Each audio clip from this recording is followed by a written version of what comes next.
up, sports fans? Your favorite sportsbook, BetUS.com, is back for our 28th year of NFL action. With the industry's biggest sign-up bonus of up to 200%, BetUS offers our members the opportunity to cash in on all your favorite sports, including NFL, NBA, MLB, and more. We've also got hundreds of new casino games, including the coolest new European slots, and our live dealers are waiting for you at the table. Sign up at BetUS.com today to get into the action. BetUS, where the game begins.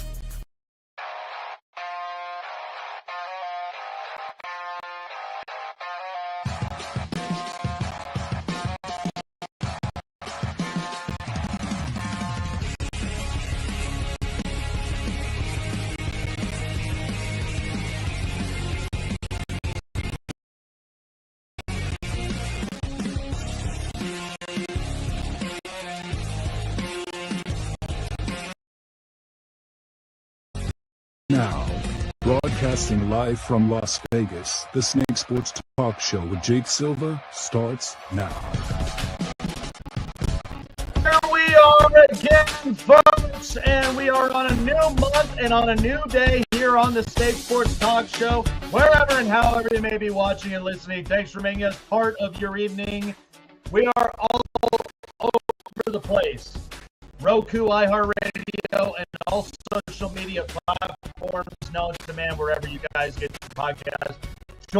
Chase joining us. We know he's in the process of being right up in Columbus, Ohio, which you know what that means. The Guardians are swinging the bats. And then there's the Ohio State Buckeyes. But things are getting pretty crazy as we're finally getting into the Final Four. And we couldn't have waited any longer for that. That's usually what it is with these tournaments. Don't forget we got the Columbus Blue Jackets and also the Clippers as well. So well, you know, hey, listen, the Columbus Blue Jackets. I mean, how long and sideways? But how many hockey teams are there now? I think now with the expansions, I mean, now we have 32. But if we get additional ones, there's going to be a lot more to go from here. So, yeah. It could be a while before the Blue Jackets are relevant. Oh, yeah. Well, and speaking of new and something new and interesting, well, we know that there were going to be adjustments to rule changes. And the NFL, because, again, they are the ones who want to make the brand a lot bigger and better. I mean, can you blame the NFL? I mean, this is specifically with what we all pay for, and it's precisely why we have subscriptions. We keep up with a lot of these players, whether from college or even in the pros. It's the reason why we love the NFL. But, of course, there were a couple of new rule changes that have gone into effect.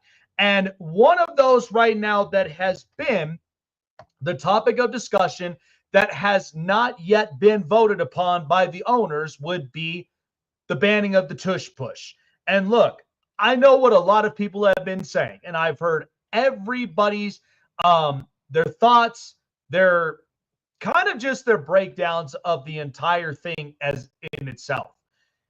And we know how to, explain about the tush push. We know initially that it's a quarterback type of sneak, but there's an assistant that's behind him. Okay.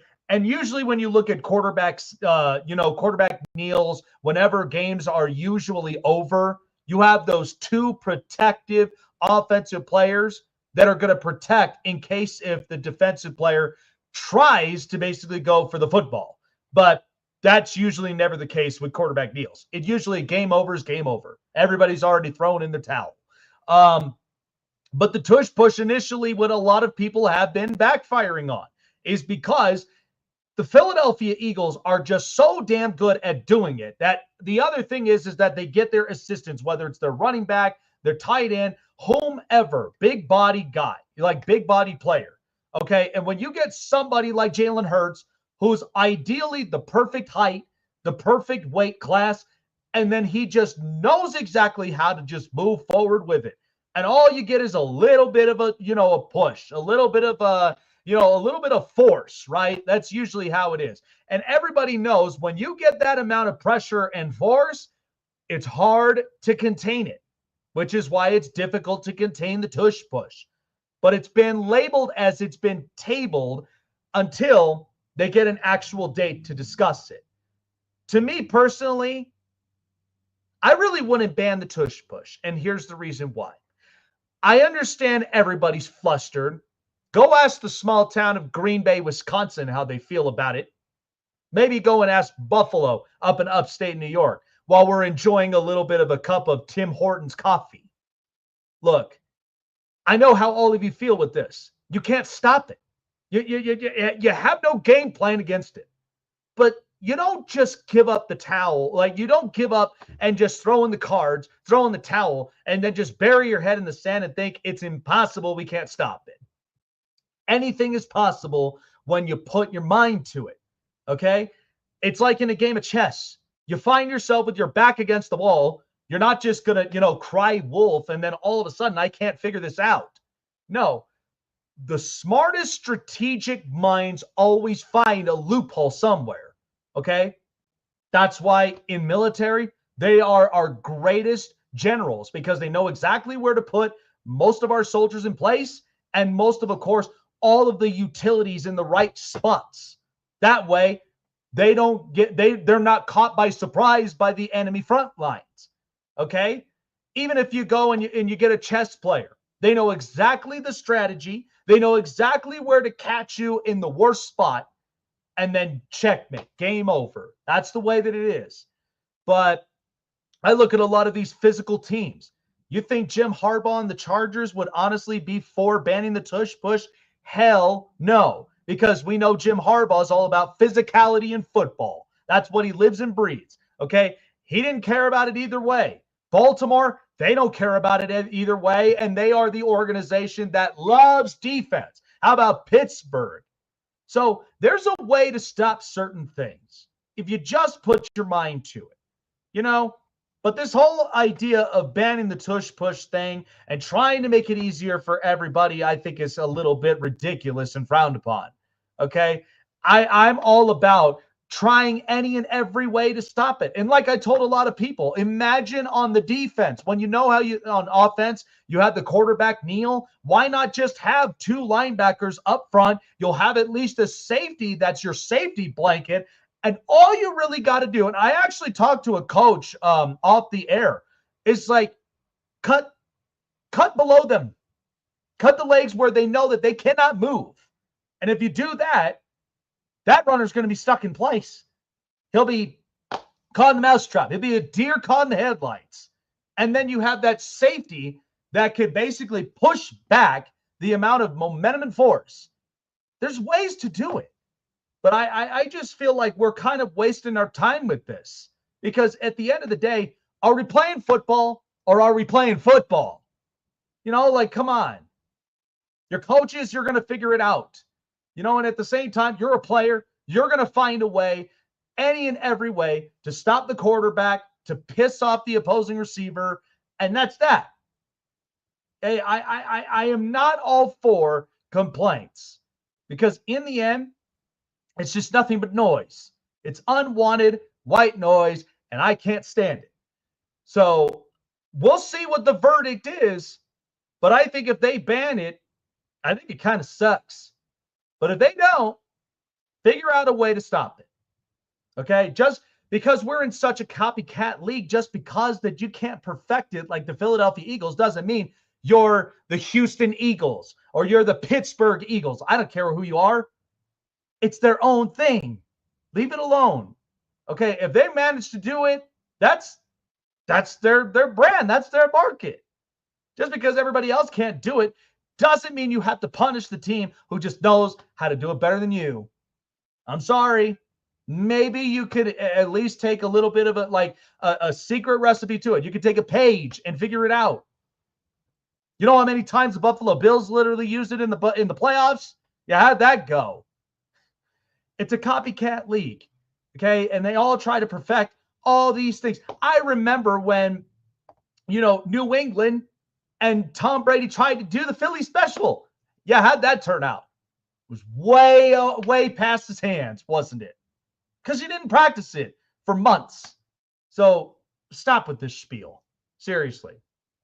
Speaking of, rule changes, it's not necessarily a rule, but it is something that's catching a lot of baseball fans' attention.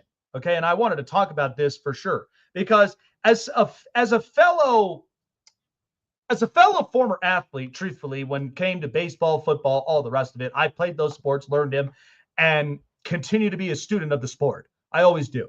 But I'm all about innovation to make the sport better. So everybody is all right now in awe about how many home runs the New York Yankees literally hit against the Milwaukee Brewers. They hit 9, and it ended in a 20-9 win over the Brewers, and they swept them. So, of course, it has to lead to the big brand who pulls out these bats, which are now called the torpedo bats, and all they are is just a modification of where the sweet spot of the barrel is. That is it. I mean, Jazz Chisholm came out and basically said, save yourself the stress, okay? It's just a modified bat. It's just to try to at least, try something new that's going to help to where, first of all, anybody that's ever witnessed, being handcuffed, it's a term, but when you got that pitch coming up inside and you're getting into the thinnest part of the bat and it breaks, your hands literally feel numb. I know that by experience. It hurts, it sucks, and I don't like it. Okay? I remember just, having a bat that literally had a sweet spot that was on the tail end. Okay? And the purpose of that is because the entire middle of the bat was thin enough so that way your entire hips can come out faster than normal. And then the sweet spot of the bat was right around already. So these new torpedo bats, and you know what's funny? After the Yankees used them and after that many home runs that they hit, oh yeah, of course, they went on Amazon and put it on Prime and said, give me these bats. Yeah, Atlanta did it. Minnesota did it. I'm sure Cleveland already did it. But here's the funny thing. It's not the bat. It's the person who's swinging it. It's like in old terms. It's not the arrow, it's the Indian. Okay, if you're gonna utilize something, at least know exactly what kind of bat that you're used to. Okay, that's why every one of these major league players gets specialized bats, just for this reason. Okay, but the good news is the season started. We're not even 100 games in, and this is already becoming a controversy. But understand something. What drives ratings in baseball? Home runs. Do you guys remember 98? That's what saved baseball from being locked out. And then you all are going to be pushing for salary caps. That's not doing you any justice. That's literally just benefiting all the owners who don't want to spend the money. Okay? Sorry, they want to be frugal, but that's just the reality of it. So these torpedo bats, I don't mind them.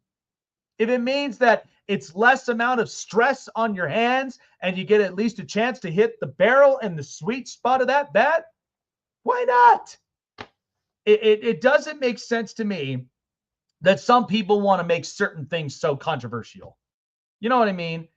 It's the smallest things, and that's what I had to understand, because everybody's all like, well, the Yankees hit 9 home runs, and yeah, you didn't pay attention to the guy from the Minnesota Twins who went 0 for 4 with the torpedo bat. Who's really in the wrong? Is it you or is it the bat? Ask yourself. I mean, to drive up baseball ratings, they want to see the long balls. They want to see the rule changes. They want to see the pace of play be faster. Okay? The golden at bat rule, I don't like it. I've never been a fan. But besides that, I'm good with everything else. But I think these torpedo bats are interesting. And like I said, I used to swing a certain bat back in the junior leagues growing up before going into high school that was almost similarly like that. And I liked it. It was comfortable. I got the barrel of the bat faster. Why wouldn't you want to be comfortable in it? Okay? It's like the bat just basically speaks to you. All you got to do is just perfect the language of communication, and everything else will figure itself out. Okay, that's why you train. That's why you work out. That's why you take BP. So, I don't know. Maybe I'm just the kind that I don't really like being controversial, but it seems like Chase and myself, we have to be pulled into these kinds of conversations and just explain to the entire nation. Like, come on. I mean, to me, like I've been a fan of baseball my entire life. It's been my favorite sport, and I played it for years. And I don't like the torpedo bats. And it's more or less like if you can't hit the ball with a normal bat and everything, like stinging hands are a part of the game. Oh, they Normal bats are a part of the game. You didn't see Barry Bonds needing a torpedo bat. You didn't see Pete Rose needing a torpedo bat for getting the most hits. You didn't see Jackie Robinson needing a torpedo bat. You didn't even see, like Cal Ripken Jr. or, Mickey Mantle or any of these guys across the entire history of the MLB who've been, big name athletes of the game. And the bat, I disagree with you. The bat can make a difference because it's just like shooting a gun. You could be the most accurate person on earth with, one gun, but then you get a brand new one. You sight in the rifle and everything, and then you're like, holy crap, this shoots like 5 times faster and is a lot more accurate because it is a newer, better version of the old one that I had. But ask yourself this. I mean, because especially when we go into this type of conversation, because when you take two people, okay, one is inexperienced, is obviously being shown the ropes, okay? And then there's another one who's had years of experience, is probably an instructor, and then you look at the difference of the two. Who am I going to trust that's going to have my 6? Am I going to take the one that hasn't been used to it yet, or the one that I know has been trained and that is used to it, and I know 9 out of 10 times he's going to be accurate? So I just find it hard to believe that everything is on the bat. Do you know how many times we had the conversation of a juiced ball? I mean, look at Ali De La Cruz. The dude was in the MLB for the entire year last year and it started the first 3 games of the season. How many times? But he started the first 3 games of the season, and then all of a sudden he gets a torpedo bat and he goes 4 for 5. Like, come on. A lot of these guys, the reason why they're doing a lot better with these torpedo bats is because they're hitting the ball well. It's just that they don't have that thicker barrel and that thicker part of the bat. And now that they get a thicker bat, they're like, oh my gosh, it's going 10 times farther because I'm actually hitting it on the thick spot of the bat. Like, to me, like, I feel like, yeah, it's going to make the game better. But, like, if you can't do it with the originals, then upgrading to something that's going to help you, you're not really showing that you're a good ball player. You're just showing the equipment is helping you. Yeah, but here's the thing. And I feel like if the Yankees want to cheat, because I'm not saying that they're cheating because of the torpedo bats. I'm saying they're cheating because they filed a grievance and a lawsuit against a lot of the MLB franchises and teams because they are saying the equipment staff they sent it off to a manufacturer and the manufacturer was the one that made the bats for them. And now they're saying that the MLB has to, or like these teams have to go through their own manufacturer and they can't find them. So I'm going to ask you this controversial question. Does the bat know what pitch is coming? The bat does not know what pitch is coming. So then what's more controversial, a garbage can or a bat? Look, I'm not saying that you're pointing like this big and a stick like this big, and you're going to sit there and tell me that a stick this big is going to you're going to hit the ball better than something like this? Yeah. But here's what you got to understand. Okay.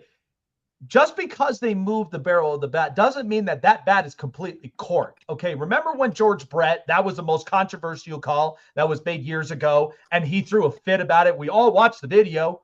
And so it's like, all because like guys have done this for years. That's why I'm not surprised. They used to cork the bats. And I sit there thinking to myself, over the weekend when all of this was going on, and I just asked myself, how could we be so controversial about a bat, right?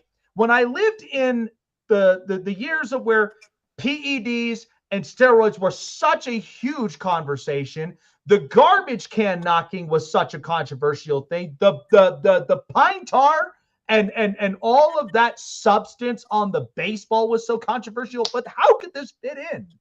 Like, look, I will tell you this because I was asking a friend of mine this question, which we're both big time baseball fans. And listen, every single one of these companies, Victus, Louisville Slugger, Mizuno, all these other ones, right? I know Mizuno by heart They would have a cherry wood bat, an ash bat, a bamboo bat, and then there's like the classic maple. So I asked myself this, would it be in the wood? Because if that's bamboo's the case, a lot better because they're the stronger. They are of all the bats. So they are. So that's why I'm like, okay, so if there's that specific wood, you turn around and you make that into like a torpedo bat. Like, what would be the difference maker in that? But you gotta find the fine line between this, because now you've got, like, we talked about George Brett, getting caught for corking the bat. I remember a few years ago, or like back in like the late 90s, early 2000s, when Jim Thome hit 3 home runs, or there was actually a guy on the Indians, I can't remember his name at this point, had hit 3 home runs against the Indians, and they checked his bat. His bat was corked. Well, Jim Thome ended up playing against the White Sox, and he hit 3 home runs in one game. And then he threw his bat to the dugout of the White Sox and said, check that. Found out it wasn't actually corked. It's just he's that good and that good of a hitter. So like, you just kind of answered that question, right? But the point being is like, that's what I'm saying. He's a good hitter. Like, if you can't hit the ball without the torpedo bats, but then having it helps you improve your game, then. But I mean, but that's my thing though. Is like, how can I justify the fact when I know Ellie De La Cruz, and you and I watch him, you know how much he crowds the plate. Yeah. I mean, it's hard for a guy that's lengthy, with his height. 6'7", he's 6'7". What is he supposed to do? You know what I mean? It's like, I look at it as, when you've played the game long enough and you master the swing that you have, and you're constantly changing up and working on certain things. I mean, think about it. Could you imagine putting a torpedo bat in Joey Gallo's hands and how satisfied he'd be? Like, come on. And by the way, they had to take away the shifting rule for that reason. If you cannot hit past the shift, then why aren't you poking one or laying down a bunt like Robinson Cano down the third base line? But that's what I'm saying. Isn't it about getting on base? You got guys out there that can hit without the torpedo bats. Like, I'm saying, like, example, Pete Rose. Yeah. He was one of the greatest hitters of this, like, modern baseball era. His record, good God, Babe Ruth hit with a tree trunk. But like, Pete Rose went up there with like a 36-inch bat, but like, he never had the barrel modified to where it helped him hit. No, but here's the thing. I find it interesting because, think about it. Have you ever swung an axe bat before? You know how interesting that is? So basically, Pete Alonso swings this all the time. And all it is it's just a grip modification where it's literally like how you swing an axe. And it's called an axe bat. And the whole point of it, you watch Mookie Betts, you've seen how he swings with that axe bat, same thing. Because he has to start up here, and then once he gets into his rhythm, it's all about just turning it to where the knob can actually go up faster, and you're staying in the same consistent swing motion.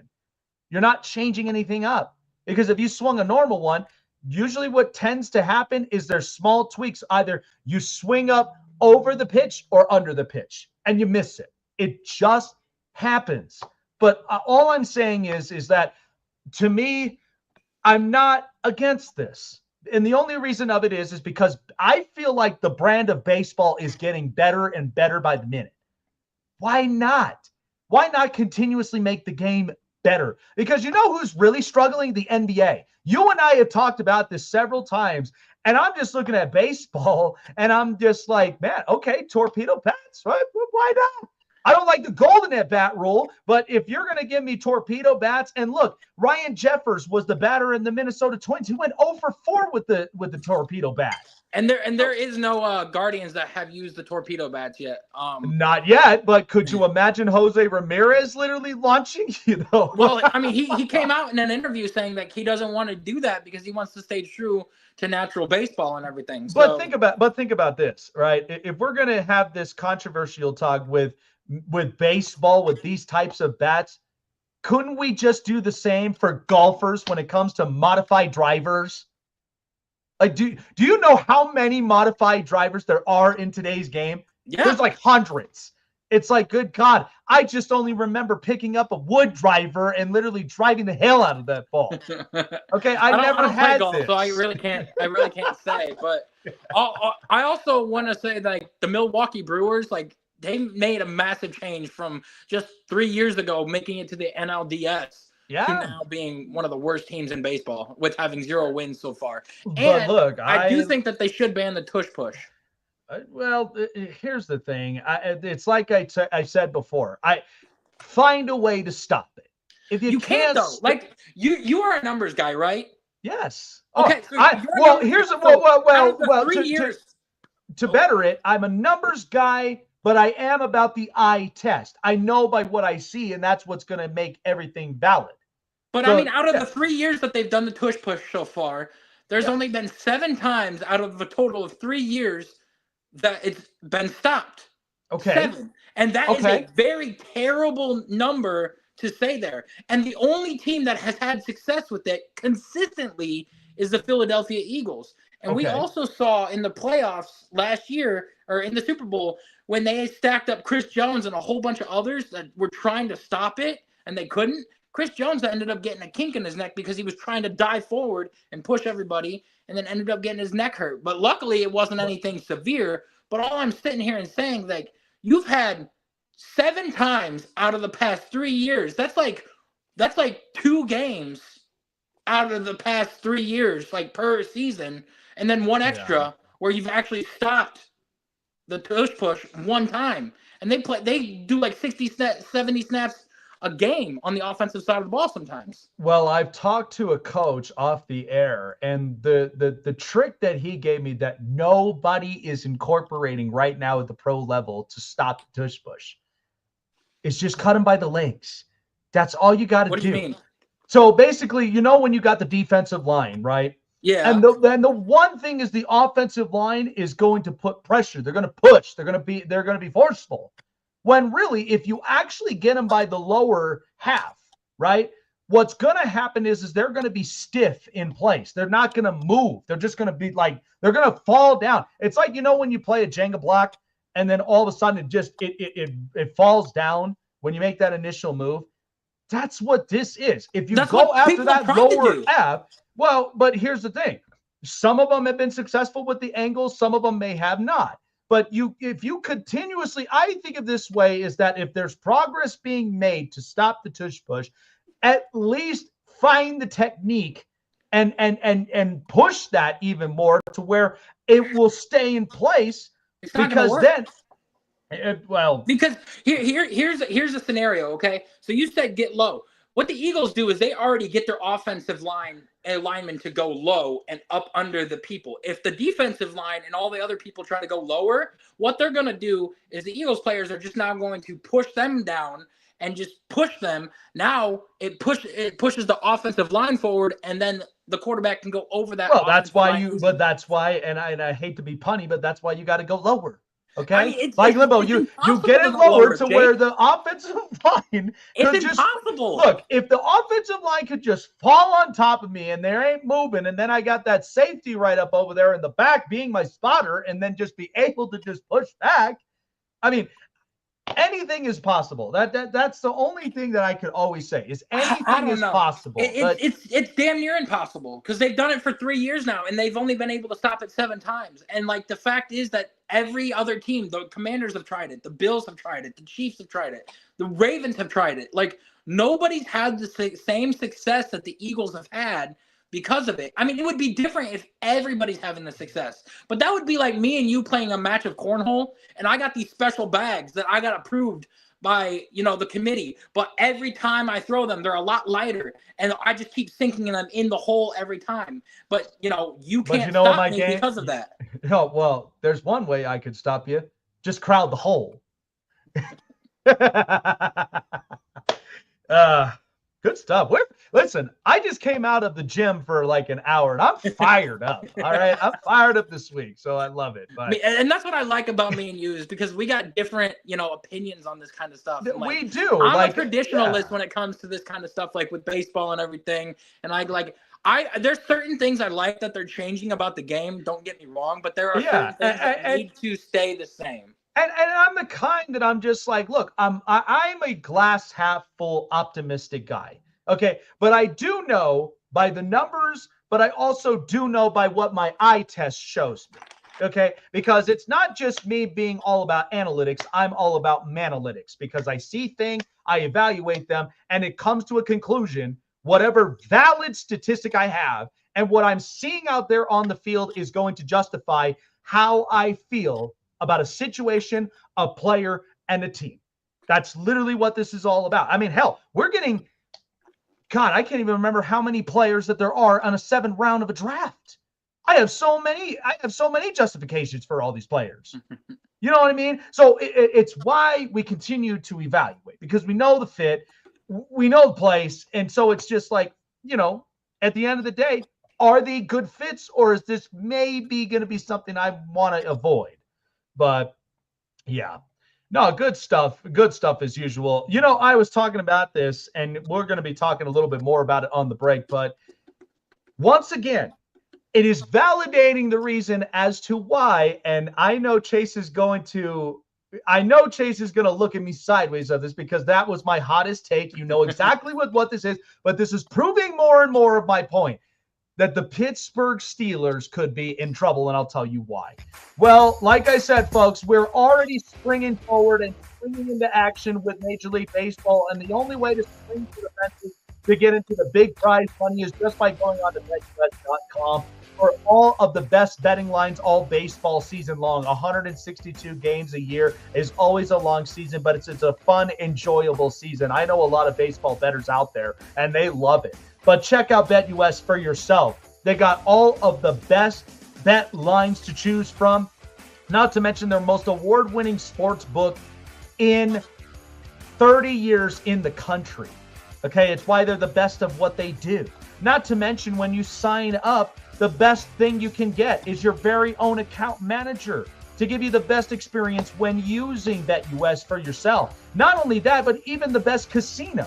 And it's all good on a bunch of states, probably outside of Nevada and a couple of others that may not be legal in some of those gambling states. But outside of those lines, it's all good. I mean, it's approved here in Colorado.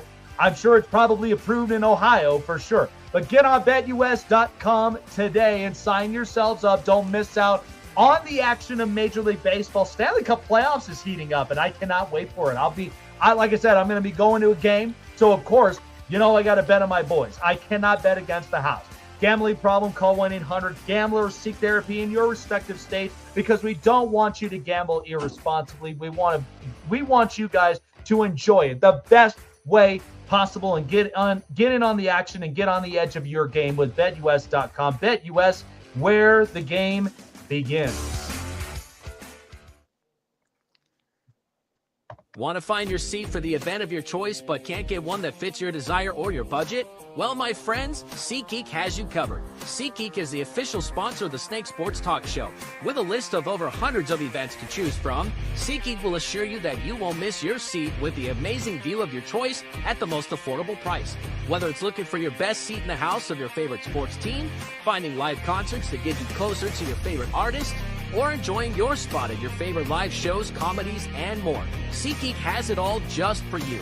Go online to SeatGeek.com or download the app on your mobile device through Google Play and the App Store. And as a special offer before checkout, use promo code SNAKESPORTS and save yourself $20 off of your purchase of your first ticket and experience why SeatGeek is the most trusted ticketing app for your next event. Remember, that's SeatGeek.com and download the app on your phone with promo code SNAKESPORTS for $20 off and find your seat with SeatGeek. Looking for a show with the best takes and opinions? Want a show with the best coverage around the world of sports? Jam-packed with an all-star interview lineup? Then the best place to find it all, sports and entertainment, is right here. Join Jake Silva on the Snake Sports Talk Show, presented by SeatGeek and BetUS. Weeknights at 8 p.m. Eastern, 5 Pacific on Sports Wave Network.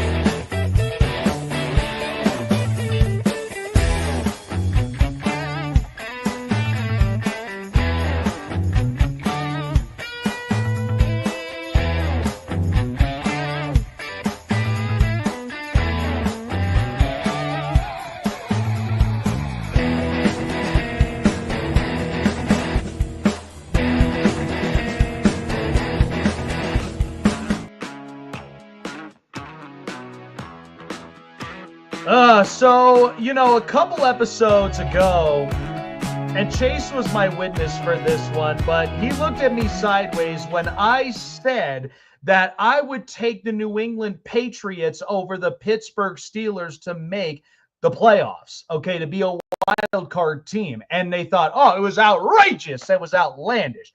Well, more of it is validating for me because it has come to show this, that right now it is Aaron Rodgers or nothing for the Pittsburgh Steelers. That's the predicament we're in today. And I know we talk a lot about Pittsburgh, but I've told everybody this. In fact, Chase, I had a lot of very, very good comments when I talked about the Dak Prescott situation. Everybody was like, whoa. They were all just like, man, Jake's on fire. He's spicy today. But the thing is that Pittsburgh, like I told everybody, do you want to be the team constantly every year being known as the most paid on defense in the league? When your offensive line, you got to figure out that left tackle. You got to figure out your quarterback. You got to at least get another running back now that Najee Harris is gone. And I feel like he's going to have a breakout year with the Chargers.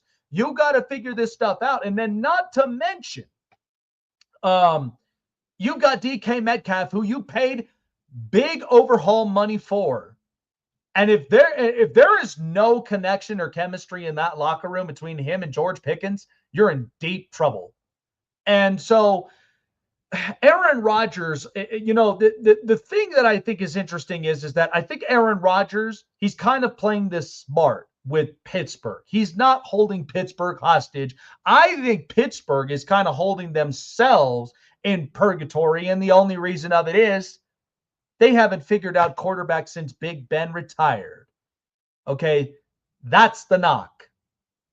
And I know you all love Mike Tomlin, a raw guy who apparently is not that creative as an offensive genius.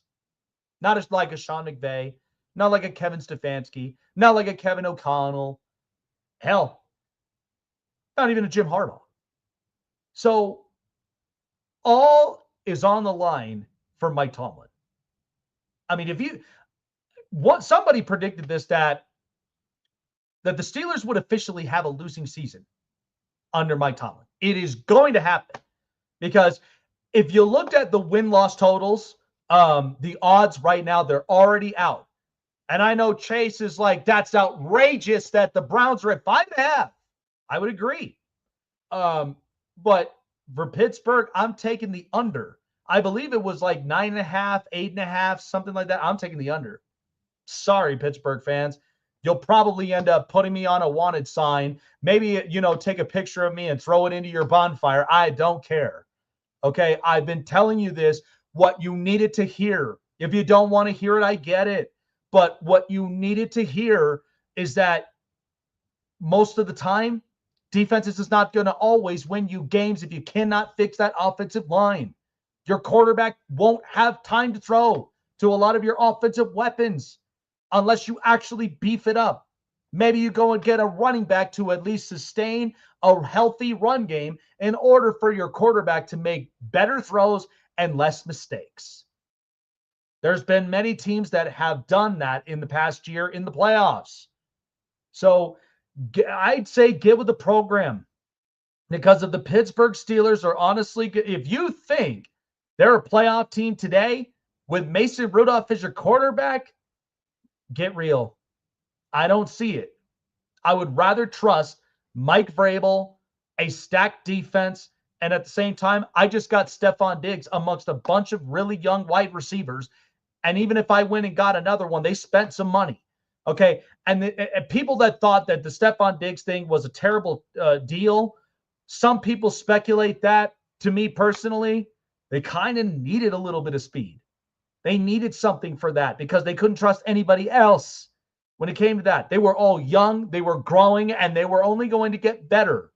So, and I would trust that before I trust somebody who never had a losing season in their coaching career, and even in the history of the Pittsburgh Steelers themselves. Okay, I know you all want to put a wanted sign all around in the city of Pittsburgh and all around Pennsylvania, maybe outside of Philly, because they're all about Philly love. Okay, they're all about brotherly love. So they probably won't hate me that much. But regardless, don't say that I didn't think about it for you. Okay, you have been warned, and this is exactly the repercussions that could come with it. I mean, look, I told a lot of people when it came to the Dak Prescott trade, of course Dallas would do it. They would. And as far as for Cleveland, you got the quarterback of the now because you're trying to satisfy Myles Garrett. You're trying to win right now. So why wouldn't you do it? But that's why I'm like, if you're Pittsburgh, get with the program. Think about it. You could maybe go and move up to go and get a young edge rusher and not pay him anything for 4 years. And then you got that 5th-year option. You're saving yourself the buck. And all that money could go right there towards your offense and make it better.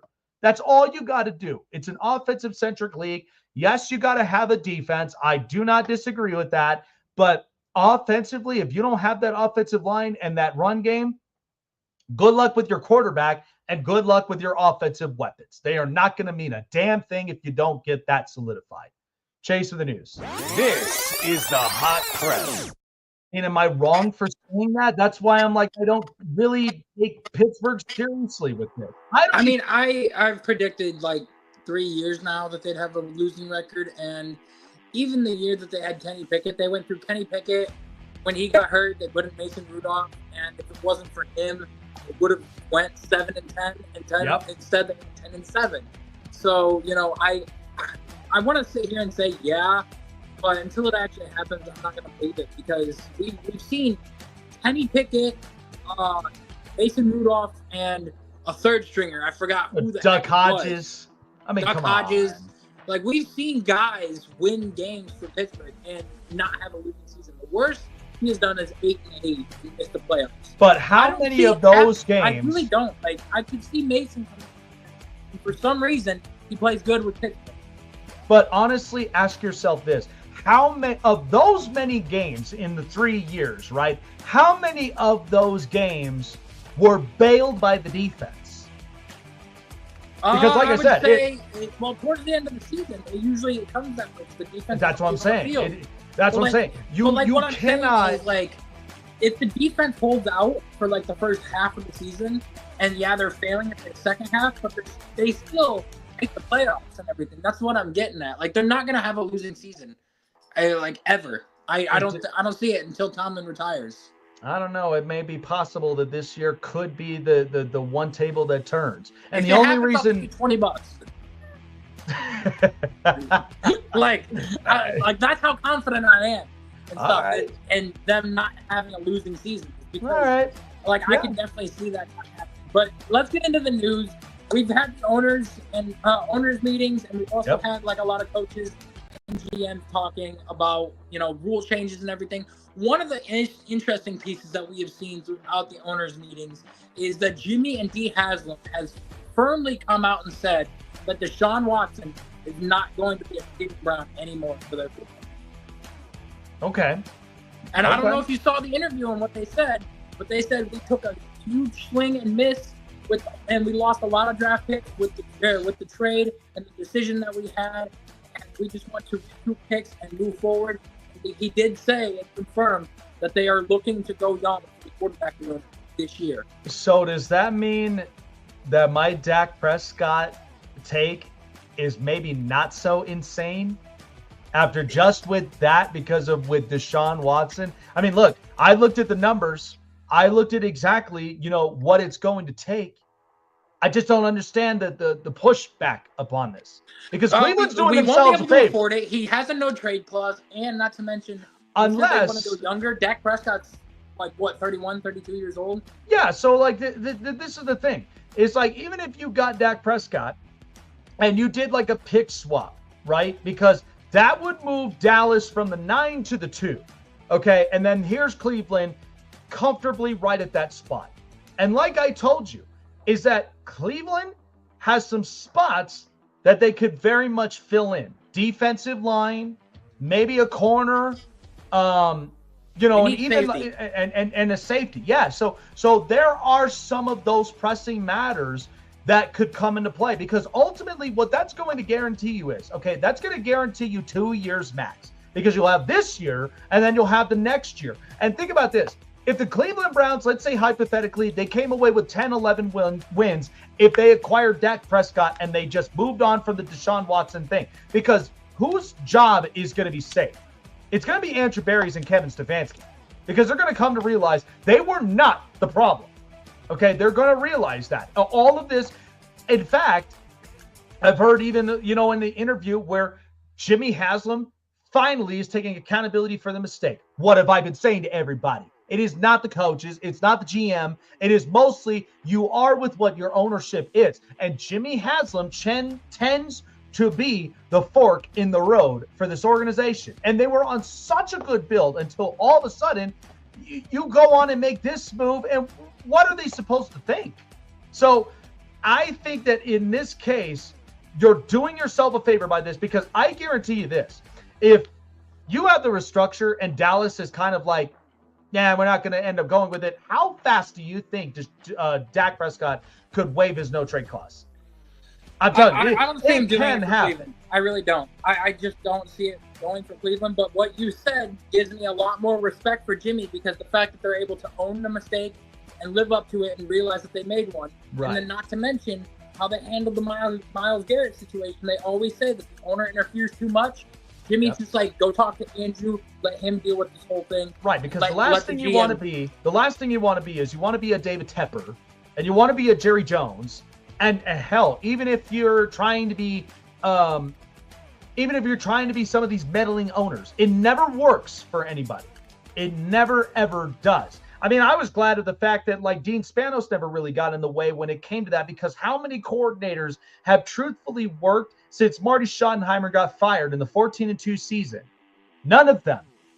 And so at that point, you need a culture guy. Yep. That's why Jim Harbaugh is your answer.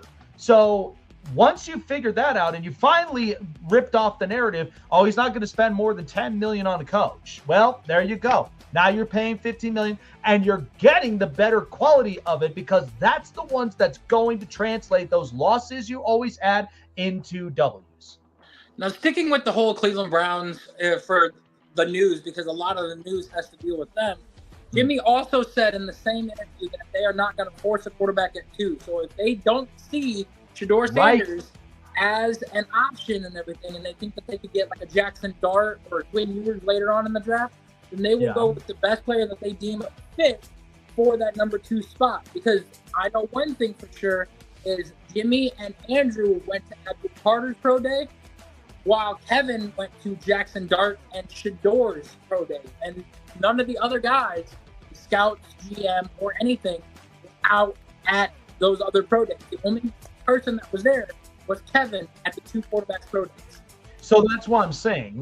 It comes down to, because I think about it this way. I know we all kind of ripped the Atlanta Falcons for pulling off this move where they went and signed Kirk Cousins, and then all of a sudden they drafted Michael Penix. Because in the end, Kirk Cousins was clearly tired from that Achilles surgery. Okay, there's no doubt about that. And Michael Penix, we only got a sample size of 3 games in the tail end of the season, and we know what to expect from next year. So, of course, they lost their center. They're going in getting a couple of other offensive linemen, I'm sure, in the draft. And they're going to need at least a pass rusher, because what a disappointment from Matt Judon last year. Not to mention they lost Justin Simmons at the safety position, but you still got Jesse Bates. You still got A.J. Terrell. So you have at least that time. And hell, they were even up and in the cap hell. So it was like they could figure that way out. They could finagle it. But at least they know that Penix was clearly the future. So I cannot knock Fontenot for that move. I really can't. But that's why I said, this is why I proposed this initially, because at least you'll have your quarterback for the right now. And even if you get somebody like a Jackson Dart, who I know is not your biggest pressing matter, but you do need a quarterback in that room. But your biggest pressing matter are some of the more attentive positions, like your D-line, because, I mean, what's funny is Zadarius Smith is still out there. After the Lions literally cut the losses, he's still out there. And then there's a couple of other good options. I know Andrew likes Travis Hunter. He could be an option at number 2. That's another thing, too. So that's why I'm saying you have a bit of some leverage from there. That's why I'm like, don't think of it as crazy. Think of it as something that it's like, if the Atlanta Falcons know that they can do that and finagle that, why can't we do that in Cleveland? I mean, I would take Travis Hunter, a wide receiver for Jackson Dart, and a corner for the defensive side of the ball to pair with Denzel Ward. I would like that if we can almost guarantee getting Jackson Dart.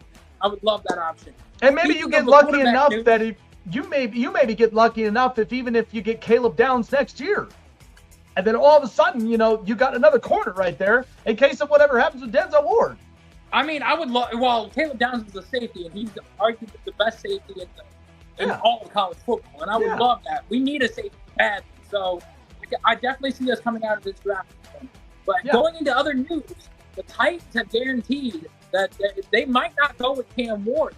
They've narrowed it down to 2 picks and only 2. They have canceled the pro days of Shedeur Sanders and Travis Hunter. They had not a single scout, coach, or GM or owner at the Colorado Pro Day. The only pro days that they went to was to Miami's and to Penn State's. They did not go to any other pro days because they wanted to scout Abdul Carter and Cam Ward.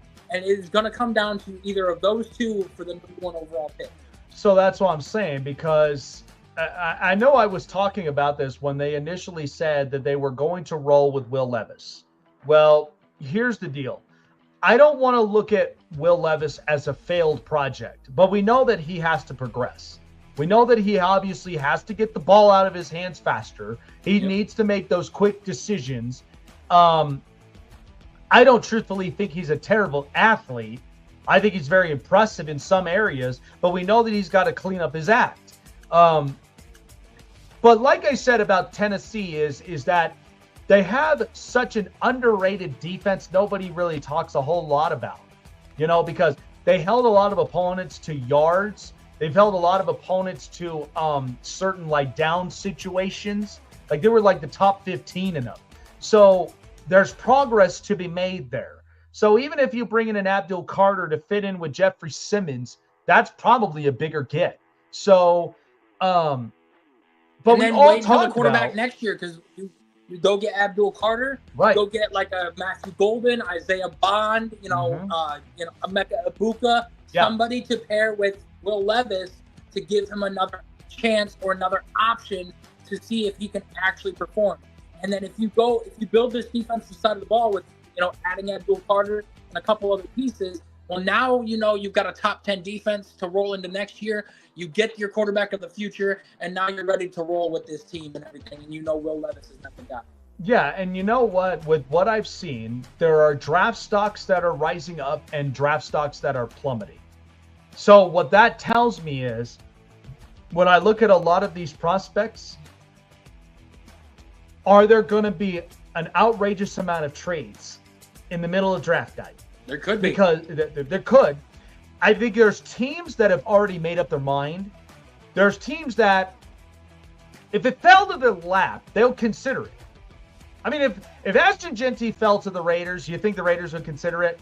Knowing Pete Carroll? They probably will. I mean, and then you got the Chicago Bears and even for because like I told everybody, the 20, 22nd, and 26th picks are probably the most valuable picks that you could have. The Dolphins and Falcons also have only 5 picks, so they could get trades too. So, but when you look at that first round draft slot, that is probably the best position that you could go at, because you could go and you could make up your mind on players you already have an eye on, or you get the best player available.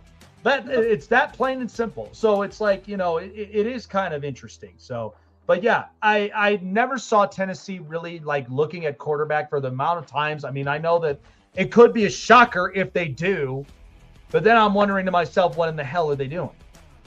Because otherwise, what are you going to do with Will Levis now? Because you already saw what happened to Malik Willis going to Green Bay. Yeah, how'd that turn out? Seemed to be pretty valuable for a backup. When you give up on a lot of guys, they seem to perform. Also, I mean, Baker went to the Bucs, performed well. Sam Darnold to the Vikings and everything. And now Will Levis could go to an offensive-minded head coach that knows what he's doing, really well, and he could take off and be the next best thing. So it's really like I agree with some people. Will Levis has only been there for 2 years. His rookie year was promising with Mike Vrabel. Now you go have a down year with an offensive-minded coach that's not really catering the offense to the quarterback and everything. So I think if you give him a couple more pieces to work with, maybe another wide receiver, maybe another running back and everything, or even a tight end, we could see a rise in surge of Will Levis. Well, we shall see. We shall see indeed. Chase with the news. This is the Hot Press. Speaking of, the some of these draft prospects, Chase, I was talking about it, and because there are players, like I was telling a lot of people, I would rather take the players that are invested because I know that there's a certain drive. There are guys that I know that could be potential perennial players, generational talents that you never thought could honestly enter the draft. I mean, we had Trevor Lawrence, we had Caleb Williams, we had, Myles Garrett. We had a lot of very good perennial players that have come through the draft. Well, this whole thing with Tetairoa McMillan, I do not like it one bit. I don't. This is why his draft stock is plummeting so much. Now, there may be some teams that won't shy away from it because they know that what he's capable of. But that comment, that video that we saw that surfaced, I was like, I don't like it. I don't like that. Because to me personally, you don't love football. And at the same time, you're not willing to invest in it. Yep. Like owners are paid billions of dollars to not waste their time on comments like that. Look at the last couple of people that said they didn't watch film. Jamarcus Russell, Johnny Manziel, the list goes on and on. Yeah, how did that turn out for him? Yeah. That's what I'm saying. And you got to think. I don't think I've truthfully have seen impactful players as far as wide receiver positions that have come out of the University of Arizona. I don't even think I have. I don't even think I've seen a wide receiver come out of the University of Arizona be successful. No, I mean, the only one who's been successful out of the University of Arizona, Rob Gronkowski. And we all know how he turned out. I mean, he was a tight end, but still. Yeah, he was a tight end, but he was, that may be the only success I've seen. But, the point is that, I always look at when it comes to job interviews, because what is put on record is going to reflect upon what type of employee these companies are going to deal with. Are you going to be the one that's more driven, that wants more success, and that's going to be, build upon it? Those are the ones that companies often extend. They often extend and they get the better salary. So that's why I'm kind of like, it really is interesting to me, because I feel like you tell people, I don't care where you are, but everyone can see you. Podcasts, interviews, you're all over the place. You're in the public's eye. The minute that you end up saying that, like, owners already have made up their mind about you. Not going to waste my time. I'll go for somebody else. And again, the Tennessee Titans know that they've got to really fix up what they lost with A.J. Brown. They know that they do, because Treylon Burks was not the answer. In fact, he fell off the cliff.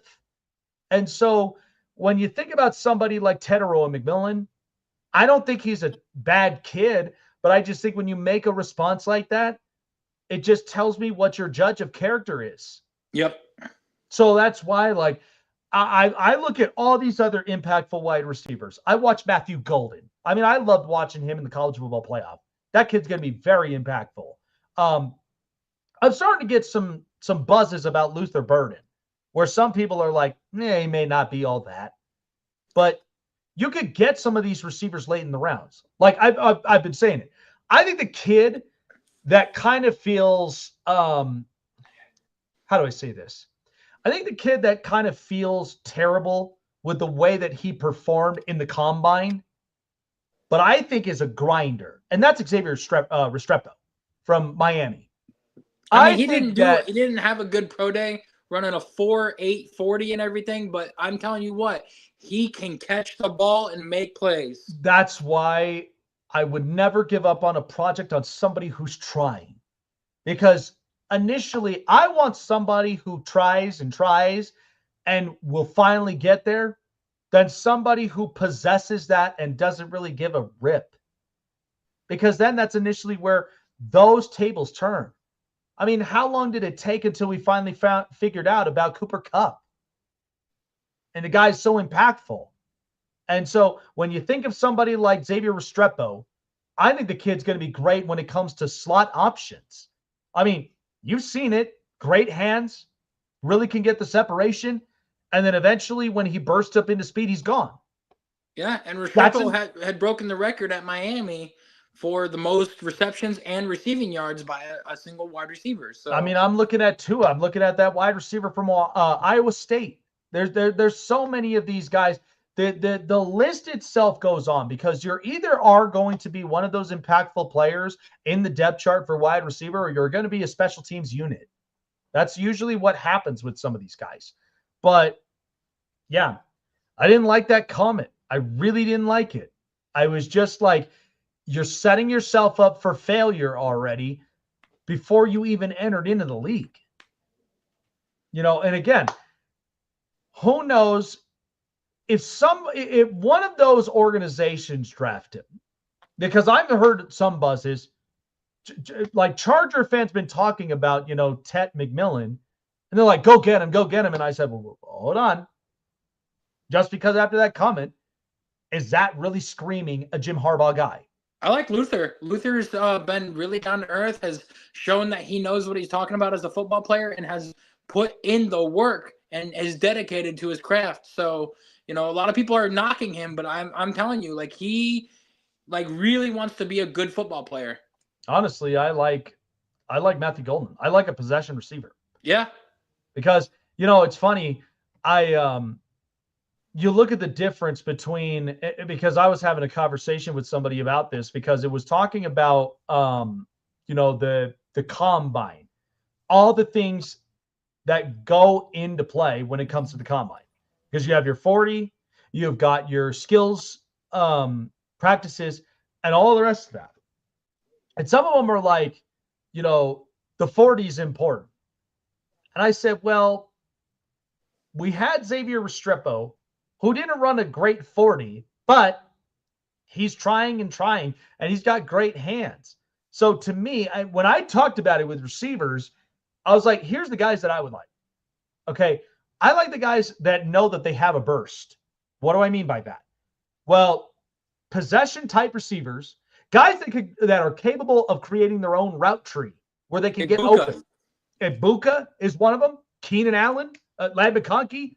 Like, these guys got bursts of speed. They know they have that Ibuka is not getting the respect that he deserves. I mean, he's being mocked to like early to like mid, even late second rounds, because they're saying like, oh, he's a fourth-year wide receiver that really didn't have a whole lot of production and everything, but like, he's been one of the veteran guys at Ohio State and has been one of the key pieces to their success. And like, if you look at all of the wide receivers coming out in this draft class, there are 2, maybe 3 that stick out as like, wow, this guy could be a game changer. And I see Ibuka kind of like a Puka Nacua or like a Cooper Kupp type guy, the slot guy that can make a big difference and has the big catchability, and he's got great hands. Like, he barely drops the ball.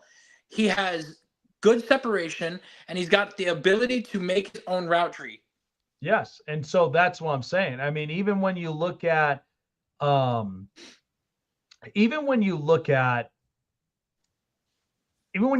like some of the other receivers, like Garrett Wilson, or even like Marvin Harrison, and even if you looked at Chris Olave, like, people don't realize and understand Ohio State had such good receivers. Yes. And you didn't figure that out until once these guys broke into the league. You watched how good Garrett Wilson can be. Now, you also look at JSN, who was another one that I felt like with Seattle, oh, JSN is so good. That's why I'm like, you watch these guys when they're separated and they go into their own spaces. Now just look at who they are individually.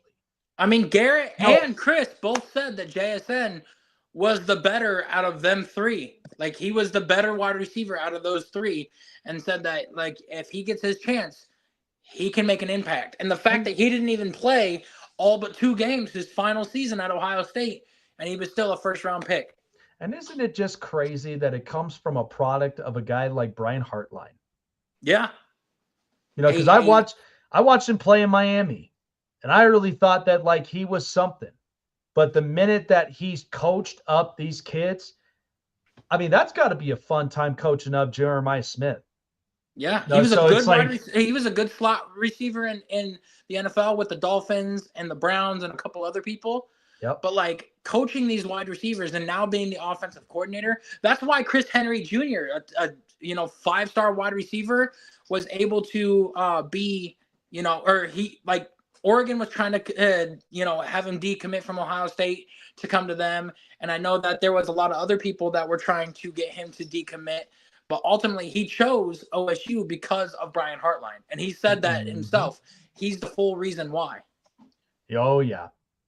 So I started thinking about this just a couple of minutes, but we still have some free agents right now still available that haven't been signed. And maybe that's because these teams are trying to figure out by draft night who's still available that they want to take, and then who they can fill in if those guys are already taken. So, and I mean, I'm looking at a lot of names as we speak. Amari Cooper still out there. Asante Samuel Jr., I'm very surprised that he's even still there. The Niners have considered it. There's been a bunch of teams that have considered it. Aaron Rodgers, but just as recently, Calais Campbell is coming back to Arizona for his 18th season. Nick Chubb still available? Yep, Nick Chubb, J.K. Dobbins, Zadarius Smith, Stephon Gilmore, Keenan Allen. Like, these are some good names. Now, of course, the buzz is there going to be a reunion now that Mike Williams is back on the Chargers with Keenan Allen?